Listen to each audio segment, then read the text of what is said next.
Hello dear student, আজকে থেকে আমি তোমাদের রিজনিং করাবো। তো রিজনিং এ মেন যেটা করব আমরা, সেটা হচ্ছে যত শর্টে পারবো তত শর্টে আমরা রিজনিং করব। চাকরির পরীক্ষায় আমাদেরকে টাইম খুব কম দেয়, তো সেই সময়ের মধ্যে যাতে আমরা প্রত্যেকটা রিজনিং করতে পারি তার ব্যবস্থা আমাদের করতে হবে।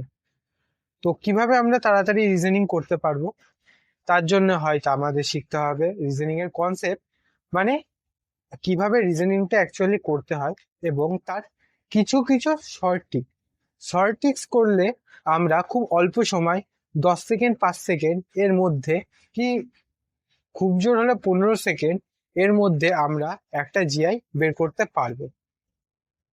তো জিআই আমাদের তাড়াতাড়ি করতে গেলে শিখতে হবে কি কনসেপ্ট। এবার আমরা কোন কোন চ্যাপ্টারের করব সেটা আমাদের জানতে হবে।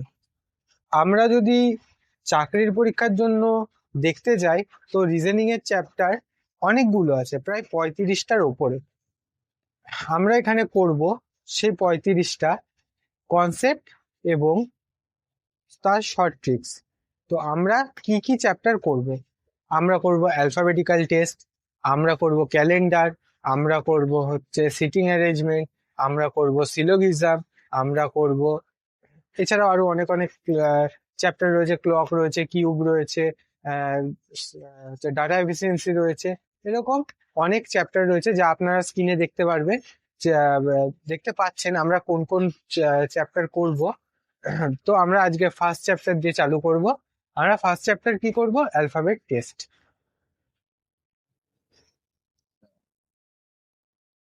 তো আমরা আজকে ফার্স্ট চ্যাপ্টার করব অ্যালফাবেট টেস্ট। এবার অ্যালফাবেট টেস্ট করতে গেলে আমাদেরকে জানতে হবে কতগুলো অ্যালফাবেট আছে এবং তার যে কোড আছে সে কোডগুলো। আমরা জানি আমাদের টোটাল 26টা অ্যালফাবেট আছে এবং তার 26টা কোড আছে। তো আমরা প্রথমে জানবো সেই 26টা অ্যালফাবেট আর 26টা কোড। অ্যালফাবেটিক্যাল টেস্ট করতে গেলে আমাদেরকে জানতে হবে প্রথমে অ্যালফাবেটগুলো কিভাবে লেখা থাকে। ABCD এইভাবে এম অব্দি লেখা যাবে, এবং এম এর পর আবার এন, তারপর আবার রিভার্সে চলে আসবে জেড অব্দি। সেইভাবেই নাম্বার, যদি আমরা কোডিং এর কথা দেখি, কোডিং আমাদের কিভাবে আসবে, এই 1 থেকে চালু হবে, আবার 13 অব্দি আসবে, 13-র পর আবার আসবে এখানে 14, তারপরে আবার রিভার্সে চলে আসবে 26। তাহলে টোটাল আমাদের অ্যালফাবেটে 26টা অ্যালফাবেট রয়েছে এবং 26টা আমাদের কোড রয়েছে। তো আমরা যদি তাড়াতাড়ি করতে চাই, প্রত্যেকটা এক্সামে আমাদের কাছে অত সময় নেই যে গিয়ে প্রথমে লিখে রাখবো ABCD এবং তার কোড। তো আমাদেরকে কি করতে হবে, আমরা এই 26টা মুখস্থ রাখবো। 26টা মুখস্থ রাখবো, অনেকে এইভাবে মুখস্থ রাখতে পারো তার নেমের অক্ষর দিয়ে। তো আমি ধরে নিলাম আমার নাম পি দিয়ে চালু, তো পি এর নাম্বার 16, তারপর দেখা গেল আমার নামের পাশে ও আছে, ও এর মান 15, তারপরে টি আছে, টি এর মান 20। এইভাবে করব, এবং তারপর আমরা দেখে নেব যে আমাদের, যেমন পি ধরে নিলাম, পি এর আশেপাশে কি আছে। পি যদি 16 হয়, তারপরে আমি TSRQ আর এদিকে ONM এর মান পেয়ে যাচ্ছি। দুটো তিনটে করে তো আমরা সাইডের মান মুখস্থ রাখতেই পারবো। তো আমরা যদি নিজেদের নামের কোডগুলো মনে রাখি এবং তার আশেপাশের অক্ষরের কোডগুলো অটোমেটিক আমাদের চলে আসবে। তো এটা মুখস্থ করা খুব একটা কঠিন কাজ না। এছাড়াও নানান ট্রিক্স আছে যেগুলো পরে বলে দেওয়া হবে, যার মাধ্যমে আমরা এই কোডগুলো মুখস্থ করতে পারবো এবং যাতে আমরা তাড়াতাড়ি আমাদের কাজটা করে নিতে পারি। তো এবার অ্যালফাবেটিক্যাল টেস্ট কি? অ্যালফাবেটিক্যাল টেস্ট হলো এমন একটা চ্যাপ্টার যেখানে ধরো প্রশ্ন এরকম দেওয়া থাকবে, ডান দিক থেকে 13 নম্বর শব্দ বা 13 নম্বর অক্ষর, তার চতুর্থতে, ডান দিকের চতুর্থতে কি অবস্থান করছে, বা যদি লেখা থাকে বাম দিক থেকে 15 নম্বর যে বর্ণ, তার বাম দিকে 7 নম্বরে কি অবস্থান করছে। তো আমাদের প্রশ্নগুলো এরকমই আসবে অ্যালফাবেট টেস্টে। আমরা দেখে নেব, সলভ করে নেব এবং শিখে নেব কিভাবে আমরা এগুলো খুব তাড়াতাড়ি করতে পারি। আমরা প্রথম প্রশ্ন দেখে নেব আমাদের কি দেওয়া আছে।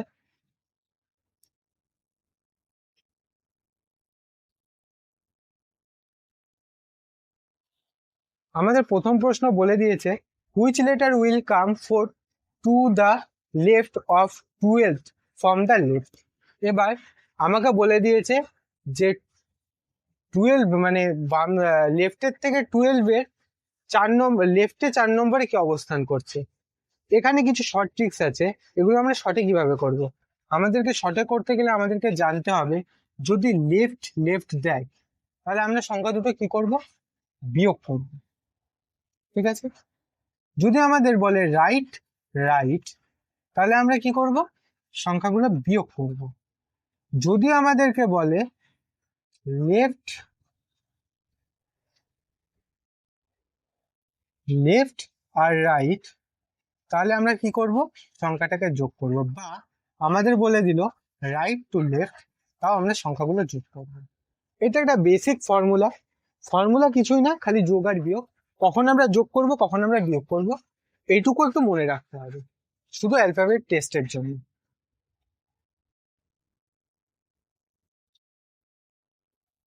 এবার আমাদেরকে বলেছে 1 নম্বর প্রশ্নে লেফটের থেকে 12 নম্বরে 4 নম্বর লেফটে কি অবস্থান করছে। তো আমি আগেই বললাম যদি দেখি আমাকে প্রশ্নও বলেছে লেফট মানে ফ্রম দ্য লেফট আর টু ফোর্থ লেফট, তার মানে আমাকে বলতে চেয়েছে লেফটের থেকে লেফটের 12 নম্বর যে শব্দ তার 4 নম্বর লেফটে কি বসে রয়েছে। তো আমরা কি করবো, এটাকে সিম্পলি বাদ দিয়ে দেবো। যেহেতু আমাদেরকে লেফট লেফট দিয়েছে, বাদ দিলে হয় 8। এবার আমরা জানি 8 মানে এইচ, তো আমরা লিখে দেবো এইচ। অতএব 1 নম্বর প্রশ্নের উত্তর হচ্ছে এইচ। একদম সহজ, একদম ইজি, প্রশ্ন দেখতে না দেখতে উত্তর হয়ে যাবে।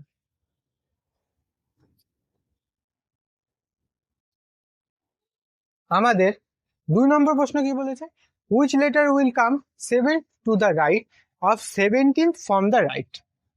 তো আমাদেরকে বলেছে ফর্ম যদি দেওয়া থাকে সেই সাইড থেকে আমাকে গুনতে হবে, আর টু যেটা দেওয়া থাকবে সেটা আমরা দেখে নেবো আমাদেরকে কত নম্বর গুনতে হবে তার দিক থেকে। আমাদেরকে কি বলেছে,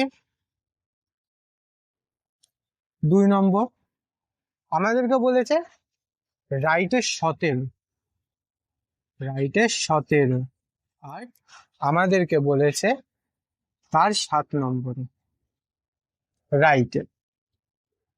আমি আগেই বলেছিলাম যদি দেখি লেফট লেফট বা রাইট রাইট তাহলে আমরা সিম্পল এটাকে বিয়োগ করে দেবো। বিয়োগ করে দিলে থাকবে 10। এবার যদি আমাদের বিয়োগ করে দিলে 10 হয় তাহলে আমাদেরকে তাহলে 10 উল্টো সাইড দিয়ে গুনতে হবে। আমরা উল্টো সাইড দিয়ে কেন গুনবো, কারণ আমাদেরকে রাইট থেকে গুনতে বলেছে। আমরা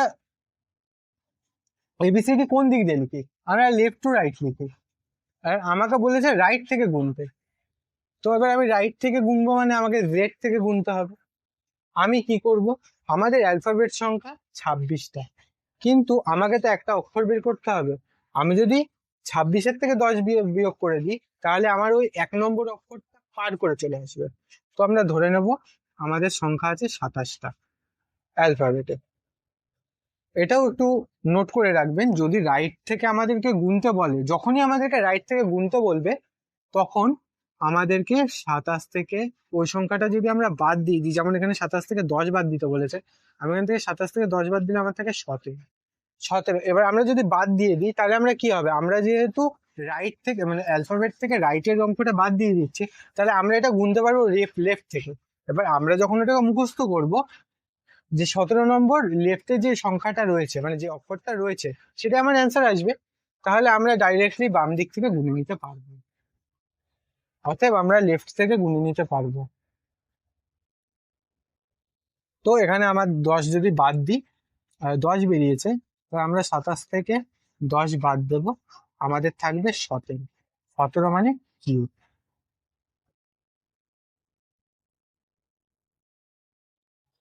2 নম্বর প্রশ্নের উত্তর হবে কিউ। আমরা এবার 3 নম্বর প্রশ্ন করে নেব। 3 নম্বর প্রশ্নে আমাদেরকে কি বলেছে, which letter will come 8 from the left of 10 from the right. আমাদেরকে বলেছে 10 ফ্রম দ্য রাইট আর 8 from the 8 from the left. এবার আমি আগের বার বললাম যে যদি আমাদের বলে রাইট আর লেফট, তাহলে আমরা কি করব, রাইট আর লেফট বা লেফট আর রাইট দুটো থাকলে আমরা যোগ করে দেবো। লেফট রাইট দেখবো মানে যোগ করে দেবো। লেফট রাইট দেখছি, যোগ করে দিচ্ছি, মানে 18। 18। এবার আমাকে কোন দিক থেকে বের করতে বলেছে, ফ্রম দ্য রাইট, মানে আমার এখানে বলে দিয়েছে রাইট থেকে বের করতে হবে। তো রাইট থেকে আমরা যদি বের করতে চাই, তাহলে আমার সিম্পল নিয়ম, 27 মাইনাস 18। 27 থেকে 18 বাদ দিলে, ওদিকে 17 বাদ দিলে থাকে 10, 18 বাদ দিলে থাকবে 9। 9। অতএব 9 নম্বর অ্যালফাবেট হচ্ছে আমাদের আর। ইজি ট্রিক, ইজিতে অঙ্ক হবে, মাথা ঘামাতে হবে না বেশি, জাস্ট যোগ আর বিয়োগ আর সংখ্যার সংখ্যার যে মান অ্যালফাবেটের, সে অ্যালফাবেট বসাতে হবে। আমরা দেখে নেবো আমাদের 4 নম্বর প্রশ্ন কি আছে। Which letter will come 9 to the right of 10 from the left. আমাকে বলেছে 10 ফ্রম দ্য লেফট, আর কি বলেছে 9 from the right. 9 from the right. এবার 10 ফ্রম দ্য লেফট আর 9 ফ্রম দ্য রাইট, মানে আমরা কি করব, যোগ করব। এবার আমরা যদি এটাকে যোগ করি, তাহলে আসবে আমার 19। 19। এবার আমাকে বলেছে যে লেফট থেকে বের করতে হবে, আমাকে উত্তর বের করতে হবে লেফট থেকে। তাহলে আমি 19-এর মান, 19 নম্বর, মানে 19 নম্বর কোডের মান হচ্ছে আমার এস। আপনি এস হচ্ছে আমাদের 19 নম্বর অ্যালফাবেট, তো এর অ্যান্সার হবে এস।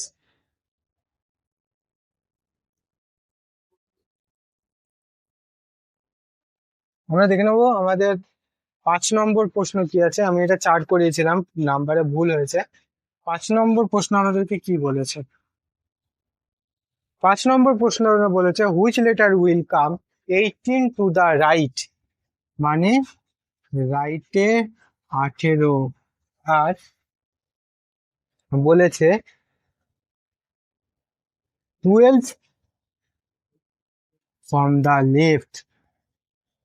আমাকে গুনতে বলেছে লেফটের থেকে, কিন্তু একটা জিনিস খেয়াল করো, লেফট আর রাইট আছে, লেফট আর রাইট যদি আমি যোগ করি, তাহলে আমাদের সংখ্যা কত আসছে, আমাদের সংখ্যা আসছে 30। এবার আমি যদি লেফট থেকে গুনি, আমার অ্যালফাবেট আছে 26, আমি 30 নম্বর অ্যালফাবেট খুঁজে কি পাবো? 30 নম্বর অ্যালফাবেট তো নেই, আমাদের অ্যালফাবেট সংখ্যা 26।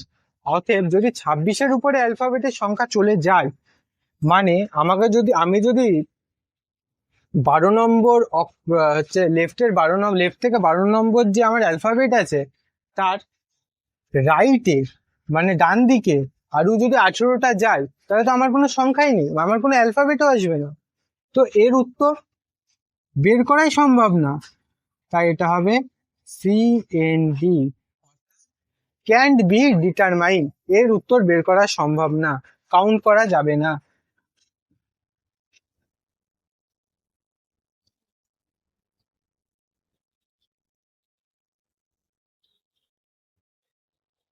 এবার আমার 6 নম্বরের প্রশ্ন দেখবো, which letter will come 8 to the left of 24 from the left. 8 to the left, 24 from the left.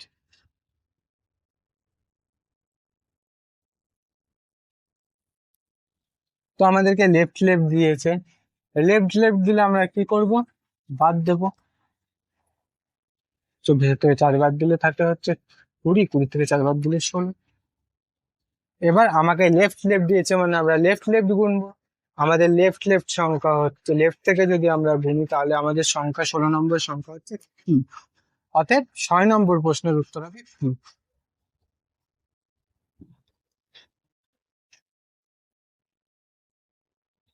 আমরা দেখে নেবো আমাদের 7 নম্বর প্রশ্ন কি আছে। 7 নম্বরের প্রশ্নে কি বলেছে? 7 নম্বরের প্রশ্ন বলেছে which letter will come fourth to the right of which of 19 from the right. তো 19 ফ্রম দ্য রাইট, আর তারপরে আমাদেরকে বলেছে তার ফোর্থ, রাইটের ফোর্থে কি আছে। 90 নম্বর যে শব্দ তার রাইটের ফোর্থে কে বসেছে। আমরা বিয়োগ করব, তাহলে হয় 15। এবার আমাদের এই 15টা গুনতে হবে রাইট থেকে। আমরা রাইট থেকে তো গুনবো না, আমরা গুনবো সবসময় লেফট থেকে।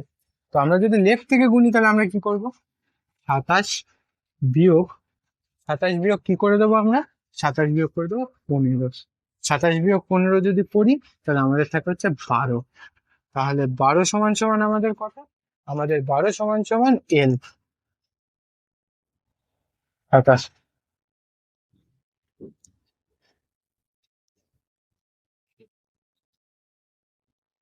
আজকে প্রথম দিন তাই 8টা প্রশ্নই থাকবে।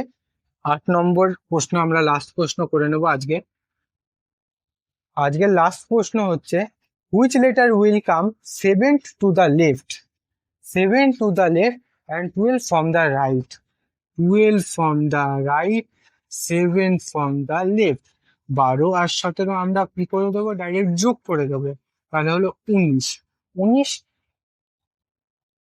এবার আমাদেরকে গুনতে বলেছে কোন দিক থেকে, আমাদেরকে গুনতে বলেছে রাইট থেকে। তো আমরা কি করব, 27 থেকে বাদ দিয়ে দেবো সোজা 19। 27-এর থেকে 19 বাদ দিলে থাকে হচ্ছে তোমার 8। 8 আমাদের 8-এর আমরা কি জানি, 8 মানে আমাদের এইচ। তো আমরা লিখে দেবো এইচ আমাদের অ্যান্সার। থ্যাংক ইউ স্টুডেন্ট, আজকের মতো ক্লাস এটুকুই থাকবে। আর যত পারো আমাদের চ্যানেলকে শেয়ার করো এবং সাবস্ক্রাইব করো এবং বেল আইকনটিতে অল সিলেক্ট করে দিও, যাতে আমাদের নতুন ভিডিও খুব তাড়াতাড়ি আপনারা নোটিফিকেশন পেয়ে যান।